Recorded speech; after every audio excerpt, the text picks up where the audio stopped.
Guys, keep clapping for me. I'm really good at stand-up. Yeah! Thank you. I deserve that. I gotta be honest, white people, you guys are weird as hell. You guys are fucking terribly weird. This was black people. I would just have been sitting in the back like, oh my God, I need to pray for all these people. Oh gosh, I am from Louisiana originally, guys. I've lived in Des Moines for about 5 years. It's a little different. In Louisiana, we like to turn the fuck up. So are you guys ready to turn up with me tonight? Because that's what I like to do. All right, let's do this. When I say hey, you say ho. Hey. Ho. Hey. Ho. When I say ho, guy who looks like a school shooter with a bowl cut, say ass niggas ain't shit. Ho. You better not say it. That was a test. Give it up for this guy for not getting beat up. How about a hand for him? Thank you. You could have very easily made a terrible decision and you didn't. I like that. That's what I'm talking about, guys. That I made a terrible decision when I moved to Des Moines. It was for a girl. I shouldn't have done that. I shouldn't have done that. I love it though. I'm like, now looking back at it, I'm glad I did it. It's crazy. Like when I got to Des Moines, I was like, oh, I need to do some shopping. So I went into Google and I searched shopping mall Des Moines, and the first mall that popped up was Merle Hay Mall, named after, you guessed it, Merle Hay. This is Iowa, so maybe you guys know. Do any of you know who Merle Hay is? No. Cool, I'm about to tell you guys. You know? Okay, I'm gonna tell you can help me along with this. So Merle Hay was the first American soldier killed during World War I, and he was from Urbandale, Iowa, which is a suburb of Des Moines. That's correct, right? He was the first American soldier killed during World War I, and all he got was a mall in Des Moines. That's it. That's what he got, a mall in the weirdest street. That's all. I don't know, guys. I feel like if Merle had been sitting in his recruiter's office and they told him, hey, Merle, if you get murdered first at the war, all you're going to get is a street named after you in Des Moines with a weird mall on it, he just would have walked out. He would have been like, I'm not fucking, no, Uncle Sam, you can kiss my dick. I don't want anything to do with that. That's what I would have done. It's not even the best mall in Des Moines. The best mall in Des Moines is the Jordan Creek Mall, which I don't get because Michael Jordan played in Chicago. It's strange to, like, Merle Hay is the mall in town that, like, for some reason still has a Mervyn's open in it. There's like a Radio Shack kiosk, but you can only pay a beeper bill. You guys know bad malls. Don't act like you're too good for bad malls. I know if I was Merle Hay and they told me, like, all you get is a mall named after you in Des Moines if you're the first one to die during World War I, and I got out of the boat and was storming the beach and I got shot and I thought I was at risk of being the first person to die, I just would have shot the motherfucker next to me. I just would have been like, Terry Williams Mall, motherfucker. You guys got that, right? I know I'm bleeding out of my stomach, but I'm still talking to you. Terry's dead. Can I get a library? That's what I'm talking about. Thank you for the library. Oh gosh. I had to get used to a bunch of stuff in Des Moines. Like, you guys have seasons in Iowa. We don't have seasons in Louisiana. It's not like, we have humidity, and then we have like different humidity where you kind of have to wear a hoodie, but not really because you don't want to get murdered by white people. It's strange. But you guys have seasons. I had to get used to seasons. I got here and I experienced fall for the first time. And I wanted to fight everybody because fall is amazing. How have you been keeping fall a secret? Shame on all of you. Fall is the best. I love fall. In Iowa, yes, I'll tell you.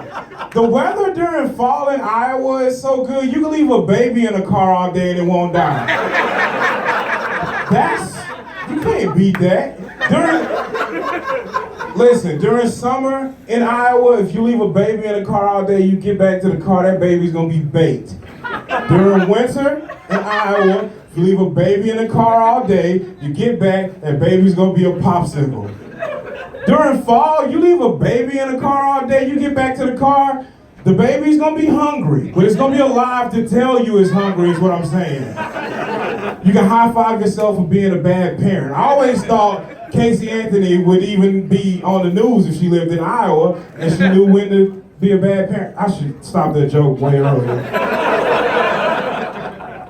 I also like that during fall, if fall goes long, like normally fall ends in like October, but if it goes into November and December, this crazy cool thing happens and the squirrels get fat. I'm sorry, I leave that break at the end of that joke for the standing ovation it fucking deserves. I said squirrels get fat? You know how cute that is? I saw a squirrel so fat this past fall, it had to back down a tree. Do you know how hard you gotta be going on squirrel snacks to get to the point where you're like,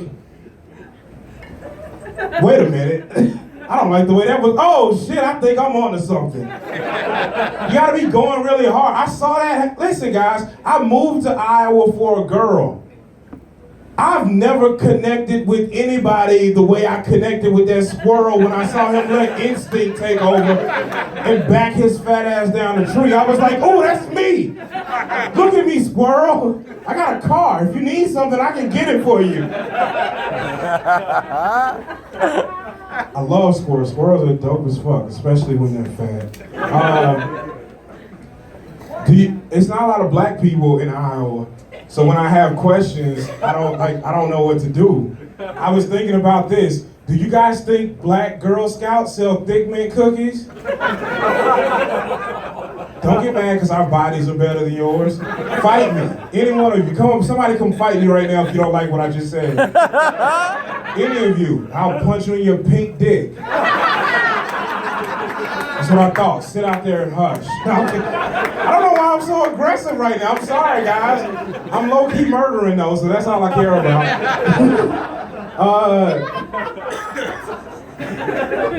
I had to get used to dealing with politics in Iowa too, because we don't do politics the way you guys do. People here have been real worried about Donald Trump since he's been elected, and I'm here to tell you guys to shut the fuck up complaining about Donald Trump.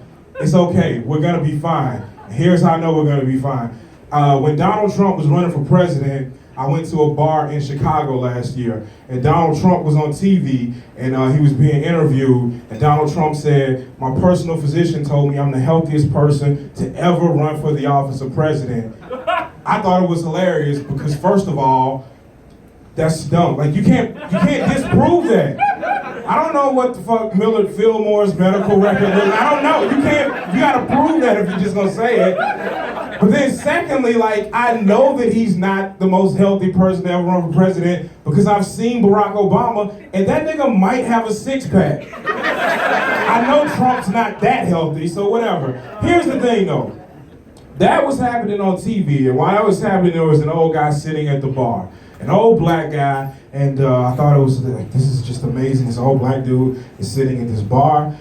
He's watching Donald Trump with me, and Donald Trump says, my personal physician told me I'm the healthiest person to ever run for the office of president. And then this old black dude slammed his fist on the table and said, well, if you so healthy, why don't you come fight me then?